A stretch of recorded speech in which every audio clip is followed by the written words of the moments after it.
আসসালামু আলাইকুম দর্শক, দেশ এবং দেশের বাইরে যে যেখান থেকে আমাদের এই ভিডিওটা দেখছেন, হাবিবুর রহমান মৎস্য প্রকল্পের পক্ষ থেকে সবাইকেই শুভেচ্ছা এবং অভিনন্দন জানাচ্ছি। দর্শক, কথা বলছি আমি মোহাম্মদ মাহমুদ রাজীব এবং আমাদের মাছ চাষের যে প্রকল্প, এটার স্থান হচ্ছে ফরিদপুর জেলার ভাঙ্গা থানায়। দর্শক, ভিডিওতে আপনারা যে মাছটা দেখতে পাচ্ছেন, এটা আমাদের পুকুরের একটি মিরিগেল মাছ। এটা আনুমানিক প্রায় 2.5 কেজি 3 কেজির মতো ওজন হবে। ইনশাল্লাহ এটা 3 কেজির মতো ওজন হবে, 3 কেজির বেশি যদিও হবে। এটা গত বছরের মাছ। আজকে আমাদের একটি পুকুর থেকে ডেলিভারি করা হচ্ছে। আজকে আমরা পদ্মা নদীর পোনা পাঠাচ্ছি আমাদের পার্শ্ববর্তী জেলাতে। তো দর্শক, এই চাষের পুকুরে আমরা 2-4টা মাছ এমনিতেই রাখি। এটা যখন পোনা নার্সিংয়ের পুকুরে আমরা 2-4টা মাছ এমনিতেই রাখি। এটার কারণ হচ্ছে আমরা যখন জাল টানি তখন এরকম 2-1টা মাছ উঠলে আমরা এগুলা খাওয়ার জন্য নেই। আবার অনেক সময় দেখতেও আসলে বিষয়টা ভালো লাগে, 2-1টা মাছ থাকলে মোটামুটি গ্রোথও ভালো হয়। এই বিষয়টা মাথায় রেখেই আমরা রাখি। তো ভিডিওটা যে উদ্দেশ্যে করা আসলে, যে অনেক চাষি ভাইরা আমাদের কাছ থেকে উচ্চ মূল্য দিয়ে পদ্মা নদীর মিরিগেল মাছটা আপনারা আমাদের কাছ থেকে সংগ্রহ করে নেন। তো পদ্মা নদীর মিরিগেল মাছ বড় হলে আসলে দেখতে কেমন লাগে সৌন্দর্যটা, এটা দেখানোর জন্যই বেসিক্যালি আজকের ভিডিওটা করা। তো দর্শক, আমি বরাবর আমার ভিডিওতে অনেকবার বলেছি যে পদ্মা নদীর মাছের যেটা স্পেশাল বৈশিষ্ট্য সেটা হচ্ছে এটা দেখতে অনেক সুন্দর। আর এই মাছগুলা অনেক উচ্চমূল্য হওয়া সত্ত্বেও চাষ করার মেন কারণ হচ্ছে এটার অতিরিক্ত গ্রোথ। এটা দেখেন, মাছের পর পাখনাগুলা বড়। আপনারা যারা মাছ চাষের সাথে সম্পৃক্ত আছেন, আপনারা তো অনেকেই কার জাতীয় মাছ চাষ করেন, যারা নিয়মিত আমার ভিডিও দেখেন, একটা তুলনামূলকভাবে দেখেন তো যে এর লেজের কালারটা দেখেন, কালারটা কত সুন্দর। এবং আসলে পর পাখনাগুলো দেখতেও মাছের দেহের পরিধি অনুসারে একটু বড় বড়। হ্যাঁ, এটা দেখেন। এবং এই মাছগুলোর একটা বিষয় হচ্ছে এই জায়গাটা যে এই পরপাখনাটা একটু ধার ধার টাইপের থাকে যখন বড় হয়ে যায়। আর আমি আমার অনেক ভিডিওতে কিন্তু একটা কথা বলেছি যে এই মিরিগেল মাছগুলা শুধুমাত্র মিরিগেল মাছ না, নদীর যে কোনো মাছই, রুই হোক কাতলা হোক, এগুলো যখন বড় হয় অনেক ছোট মাথা হয়ে যায়। এই মাছটা 2.5 থেকে 3 কেজির উপরেই হবে, ইনশাল্লাহ 3 কেজির নিচে হবে না। কিন্তু মাথাটা দেখেন কতটুকু ছোট্ট একটু মাথা। হ্যাঁ, এটা কিন্তু একটা বৈশিষ্ট্য যে পদ্মা নদীর মাছ যখন বড় হয় তখন মাথা ছোট হয়ে যায়। আর এই মাছগুলো যখন একটু গভীরতার পুকুরে সাধারণত চাষ করা যায় তখন এই মাছগুলোর প্রচণ্ড রকমের বডি ওয়েট হয়। এবং মাছের যে কালার, এটা আসলে ভাষায় বর্ণনা করার মতো না। একটু দেখেন এই মাছের শেপ, এর বডি, এটা দেখতেই অন্যরকম।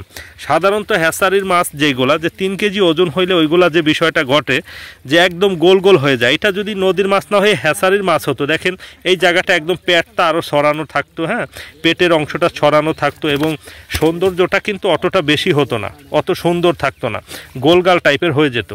কিন্তু এই মাছের শেপটাই একটু অন্যরকম থাকে। হ্যাঁ, এই দিকটা থেকে, এই মুখের উপরের দিকটা থেকে কেমন যেন একটা চিতল মাছের মতো কিছুটা হলো, দেখেন এইখানটাতে একটু অন্যরকম একটা ডিজাইন আছে, সৌন্দর্য আছে আর কি। হ্যাঁ, এবং এটার স্কিনের যে কালার, এটা আসলে দেখার মতো, ভাষায় প্রকাশ করার মতো না, অনেক সুন্দর কালার হয়। তো দর্শক, অনেক চাষি ভাইরা আছেন আমাদের কাছ থেকে শুধুমাত্র মিরিগেল মাছটা সংগ্রহ করেন। অবশ্যই নদীর মাছ তারা পূর্বে হয়তো চাষ করেছেন, তাদের ভালো অভিজ্ঞতা আছে নদীর মাছের সম্পর্কে, এই জন্যই হয়তো তারা করেন। আর নদীর মাছে এই বছর আমাদের মিরিগেল মাছটা সংখ্যায় অনেক কম হয়েছে, এই জন্য অনেক চাষি ভাইদের হয়তো সবসময় ঠিকঠাক মতো চাইলেও আমরা দিতে পারি না। আবার এই মাছটা জালে আসে খুব কম। হ্যাঁ, এই অধিক গ্রোথ হওয়ার কারণে, দ্রুত বর্ধনশীলতার যে একটা ব্যাপার থাকে, এই ব্যাপারটার জন্যই সাধারণত সবাই নদীর মাছটা আমাদের কাছ থেকে সংগ্রহ করে। তো নদীর মাছের বৈশিষ্ট্য সম্পর্কে আমি আমার অনেক ভিডিওতেই বলেছি, আজকেও সংক্ষিপ্ত আকার একটু বলছি। এটা খুব দ্রুত বড় হয়, মেইন কারণ হচ্ছে এটা যে এটা খুব দ্রুত বড় হয়, এটা দেখতে সুন্দর। এটা যে দেখতে সুন্দর তার একটা প্রমাণ কিন্তু আপনারা ভিডিওতেই দেখতে পাচ্ছেন। এই মাছটা যে দেখতে অনেক সুন্দর হয় নদীর মাছটা, সেটা কিন্তু ভিডিওতেই আপনারা বুঝতে পারতেছেন, এটা একটা বিষয়। এবং এই মাছের পর পাখনাগুলো অনেক সুন্দর থাকে। দেখেন বড় মাছ, কত বড় মাছ। এই মাছ যখন পর পাখনা এইভাবে সরায়, দেখেন পর পাখনা যখন এইভাবে মেলে দেয় কত সুন্দর লাগে দেখতে। হ্যাঁ, কার্টুন কার্টুন টাইপের লাগে না। এটা তো ছোট মাছ, এটা ধরেন 2.5 কেজি 3 কেজি তো অনেকে ছাড়েই, পুকুরেই তো অনেকে 2.5 কেজি 2 কেজি সাইজের 3 কেজি সাইজের মাছ ছাড়ে। তবে মিরিগেল মাছটা সাধারণত 1 কেজি সাইজের ছাড়াই সব থেকে ভালো। যারা বড় সাইজের মাছের কার ফেটেনিং করেন আমি তাদের কথা বলছি। তো দর্শক, যে বিষয় কথা বলছিলাম যে এই মাছটার আরেকটা বিষয় যে নদীর রুই কাতলা মাছে সাধারণত 3 বছরের আগে ডিম আসে না।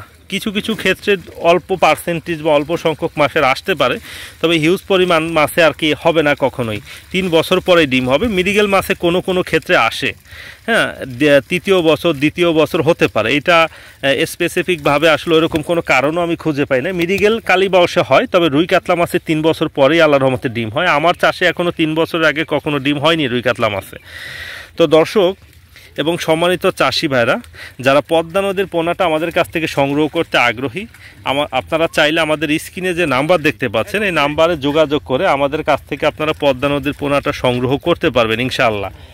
আর এখানে দেখতে পাচ্ছেন যে ট্রের ভিতরে আমাদের পদ্মা নদীর পোনা বাছতেছি, আমরা বেছে বেছে আলাদা করতেছি। আসলে আমাদের এই মাছের ভিতরে নানান ধরনের মাছ আছে, চেলা আছে, নানান ধরনের টাউ মাছ আছে, ঘুইন্না আছে, রূপসী মাছ আছে। এখন অন অ্যান্ড এভারেজ যদি এক চাপা সব মাছ কোনো চাষি ভাইকে দেই, তার জন্য বিষয়টা ভালো হবে না এবং এটা নিয়েও তিনি ভালো করতে পারবেন না। চিংড়ি মাছও হয়। আজকে দেখেন আমাদের একটা পুকুরে আমরা একটা চিংড়ি মাছ পেয়েছি। এটা দেখেন অবাস্তব বিষয়, কিন্তু এটা দেখেন চিংড়ি মাছ, এটা গলদা চিংড়ি মাছ, দেখেন কত সুন্দর। এটা কিন্তু নদীর মাছ। চিংড়ি মাছ সাধারণত হয় কিন্তু ছোট চিংড়ি মাছ হয়, কিন্তু গলদা চিংড়ি এর আগে আমি কখনো ওইভাবে দেখি নাই। কিন্তু আজকে দেখলাম একটা নতুন অভিজ্ঞতা যে আমাদের পোনার পুকুরে দেখেন একটা চিংড়ি মাছ পেয়েছি। দর্শক, আমাদের অঞ্চলে আমরা চিংড়ি মাছটা কেন চাষ করি না, একটা কারণ আজকে আপনাদেরকে কাটা লাগছে, একটা কারণ আপনাদেরকে আজকে ভিডিওতে আমরা একটু দেখাই।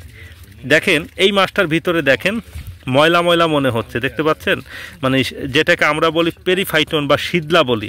দেখেন যে এই মাছটার মুখের ভিতর শীতলা পড়ে আছে এবং এটার খোরসের যে বিষয়টা, খোরসের সাথেও কিন্তু শীতলা আছে, হ্যাঁ, অল্প স্বল্প আসে, যদিও মাছটা যখন আরও বয়স হবে। আর আমাদের অঞ্চলে এই মাছগুলো খুব ভালো আর কি সহজভাবে খোরস পরিবর্তন করে না। আমাদের অঞ্চলে চিংড়ি মাছটা চাষ না হওয়ার অন্যতম একটা কারণ যে আমরা তো কার্প মিশ্র চাষ করি।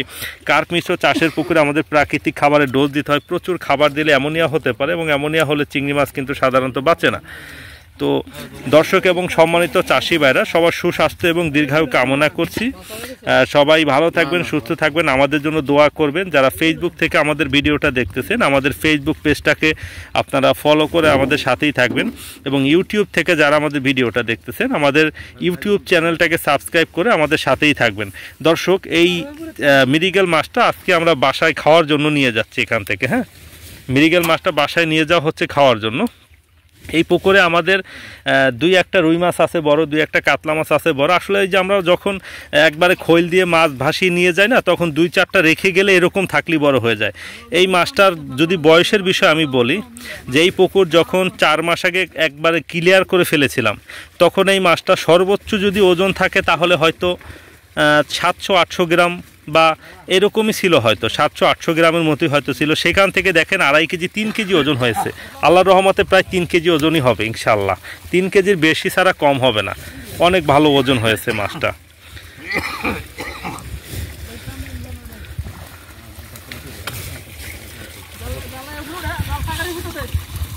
তো দর্শক, সবাই ভালো থাকবেন, সুস্থ থাকবেন। কারো যদি মিরিগেল মাছটা রুই কাতলা মিরিগেল অর্থাৎ কার্প মিশ্র চাষ করার জন্য কার্প জাতীয় মাছের পোনাটা লাগে, এটা আমাদের কাছে সারা বছরই আপনারা বিভিন্ন সাইজের পোনা পাবেন। আপনারা চাইলে আমাদের স্ক্রিনে নাম্বারের সাথে যোগাযোগ করে আমাদের কাছ থেকে ইনশাআল্লাহ অরিজিনাল পদ্মা নদীর যে পোনা সেইটা আমাদের কাছ থেকে সংগ্রহ করতে পারবেন। দেখেন, আমার কথা শুনে অনেক চাষি ভাই ভাবতে পারেন যে আমার নিজের মাছ বিধে আসলে আমি প্রশংসা করছি বেশি। বিষয়টা এরকম না ভাই, হ্যাঁ, আমরা জিনিসটার ভালো একটা প্রাইস নেই, উচ্চ মূল্য নেই। আসলে জিনিসটা উচ্চ মূল্যেরই জিনিস, এটার কোয়ালিটি আসলে দুর্দান্ত লেভেলের কোয়ালিটি। এগুলা যারা একবার চাষ করেন তারা সাধারণত হ্যাচারির মাছ চাষ করতে পারেন না, যে যত গল্পই করুক না কেন। হ্যাচারি মাছ সম্পর্কে আমাদের অভিজ্ঞতা আছে। আমরা এই অভিজ্ঞতার যে কথাগুলো বলি, মাছ চাষের বিষয়ে যে অভিজ্ঞতা হয়েছে, এগুলো চাষ না করতে করতে কিন্তু হয়নি। চাষ করতে করতেই কিন্তু এই অভিজ্ঞতাগুলো পেয়েছি। অনেক ধরনের মাছ চাষ করেই কিন্তু আজকে নদীর মাছ নিয়ে কাজ করতেছি, এটা বুঝতে হবে, হ্যাঁ।